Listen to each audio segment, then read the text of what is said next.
Everybody is feeding yourself on the hysteria and the negativity. You gotta stay in the light. But one of the reasons why I was so excited is about A Wrinkle in Time, because the message is that the darkness is spreading so fast these days. You must become a warrior of the light. And the reason that's so meaningful to me is because that's how I've led my whole life.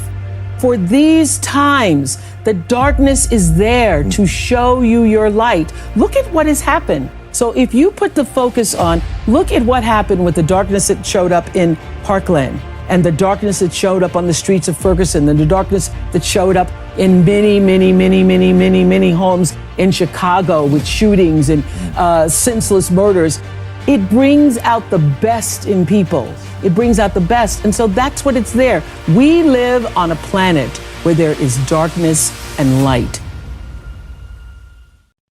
I deeply believe is not that do unto others as you would have them do unto you.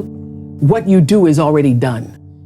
That moment in The Color Purple where she says, everything you ever tried to do to me, already done to you. So the law, the third law of motion in physics says that what you're putting out is coming back all the time, regardless of whether you know it or acknowledge it or not.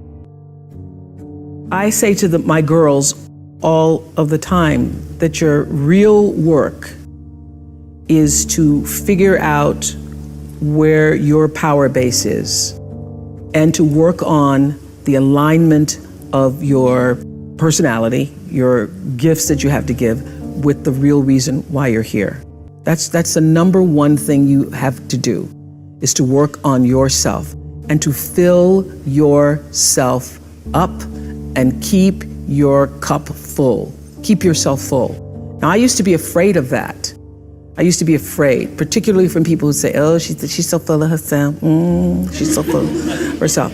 And now I embrace it. I consider it a compliment that I am full of myself. Because you only when you're full, I'm overflowing, my cup runneth over. I have so much to offer and so much to give. And I am not afraid of honoring myself. You know, it's miraculous when you think about it. My life is fueled by my being, and the being fuels the doing. So I come from a centered place. I come from a focused place. I come from compassion. I come from a willingness to understand and to be understood. And I come from wanting to connect. I mean, the secret of that show for 25 years is that people could see themselves in me. All over the world, they could see themselves in me. And even as I became more and more financially successful, which was a big surprise to me, I was like, oh my God, this is so exciting. But what I realized is through the whole process, because I'm grounded in my own self, that although I could have more shoes, my feet stayed on the ground, although I was wearing better shoes. These are kind of cute today, too. So I could keep my feet on the ground, even though I could get more shoes. And I could understand that it really was because I was grounded. I've done was doing and continue to this day to do the consciousness work. I work at staying awake. The reason why I was number one for 25 years is because I figured out early on, there is no story anybody has ever heard that somebody else hasn't experienced. Nothing. And I also figured out, probably maybe the first or second year, that all pain is the same. That a mother in Somalia feels the same way as a mother in Seattle when she loses her child. And the common denominator in the human experience is our emotions and our feelings. And the more vulnerable and open you are willing to be with your story, the more actual understanding you create with other people, and the more powerful you become. People don't think less of you for sharing your story. They think more of you for having the courage to share it. What inspired me was, and continues to be, what continues to inspire me, is a primal and fundamental desire to fulfill the highest expression of myself as a human being.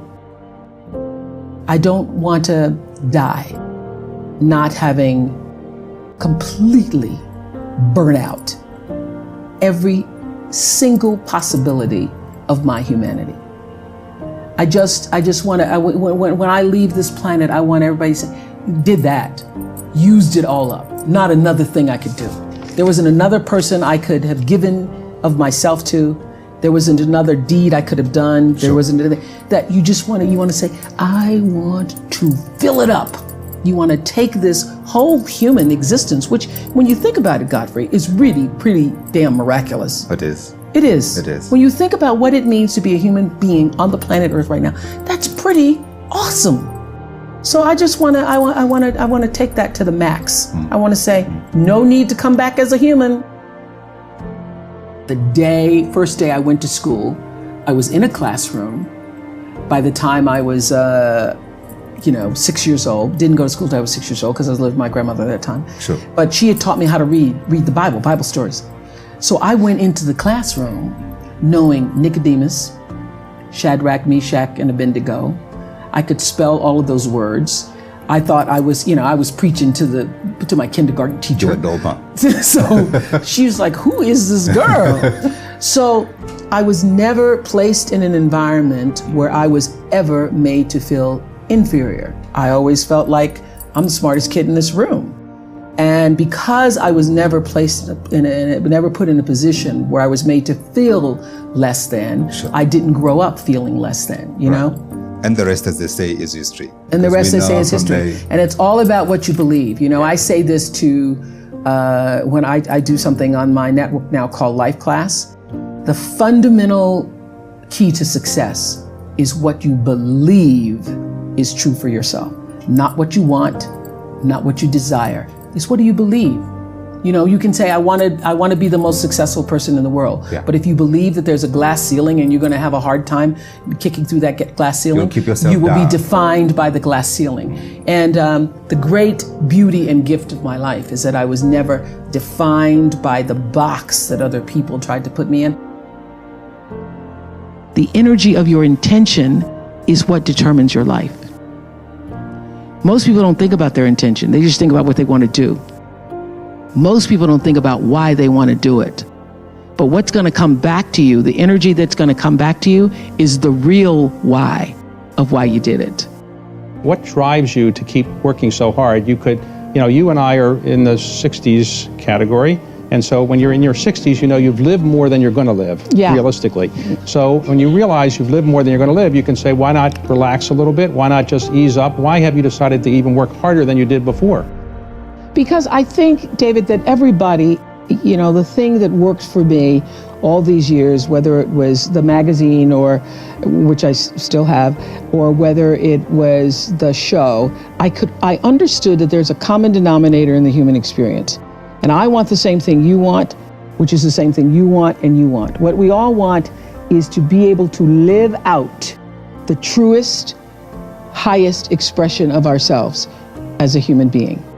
That doesn't end until you take your last breath. What is the truest, highest vision that you hold for yourself? No matter where you are in your life, there's always the next level. There's always the next level to the last breath. So I feel that I always knew that I would be done with the show when I felt like, oh, I've said as much as I could say here on this platform. And then how will I be used? If there were a theme song to my life, Amazing Grace would be one of them. So I feel that until you have used your value as a human being, you're not done. My biggest frustration is not just with young women. My biggest frustration is also with young men, young people who think that, and I have a lot of this with my girls in college, they think that success is supposed to happen like that. Yeah. They think that there isn't a process to it. They think that they're supposed to come out of college and have their brand. And I recognize now that I am a brand, but I was resistant to being called a brand for many years because I was like, brand. I'm not a brand. I'm a person. But how I got to be a brand was not trying to be a brand. Yes. How I got to be a brand was every day making choices that felt like this is the right move, now that's the right move, and now that's the next right move, the next right move.